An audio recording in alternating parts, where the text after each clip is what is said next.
What's up, guys? While Samsung Galaxy S22 rumors have cropped up a few times already, we've heard relatively little about a close rival that will likely launch at the same time, the Xiaomi Mi 12. However, some early information has given us an idea as to what to expect for that anticipated premium device. Chinese news site MyDrivers has shared some renders of the Mi 12. While these are fan-made pictures, they're based on actual leaks that are swirling around social media platform Weibo. So they do give us a rough idea of what to expect in the anticipated Xiaomi Mi 11 successor. The pictures show a phone that shares a clear design bone with the Mi 11 and the Mi 11 Ultra, including a curved screen, and apparently the display will have similar specs to the Mi 11 range. The camera bump shows one extra snapper over the number the Mi 11 phones had, and looks a lot like the one on the Mi 11 Pro, which only launched in China. We had to look at the pictures for quite a while before we noticed the biggest change from the Mi 11.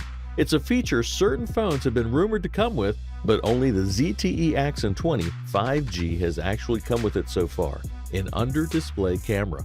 An under-display front camera is exactly what it sounds like. It's a snapper for selfies that doesn't require a segment of the screen to be cut out to house it, and doesn't therefore result in an ugly circular mark or teardrop segment to be missing from the display. We've heard quite a few phones will come with an under-display camera like the Samsung Galaxy Note 21 or Galaxy Z Fold 3, but the former might be totally canceled and the second could be a pretty niche device as it's a foldable phone.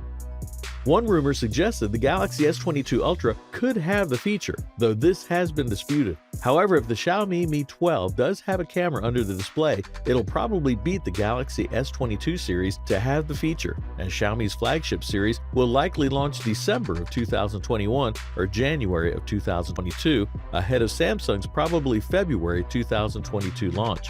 If that turn of events did happen, it wouldn't be the first time that Xiaomi had swooped in to stop Samsung's Galaxy S series from getting the title of first to do X. The Mi 11 beat the Galaxy S21 to be the first phone with a Snapdragon 888 chipset, for example, as Xiaomi surprised everyone by shifting the launch to December 2020 instead of February 2021 like everyone expected. Let me know your thoughts in the comment section below, and if you guys are new here, be sure to subscribe to the channel for daily tech videos, and I will see you guys in the next one. Peace out!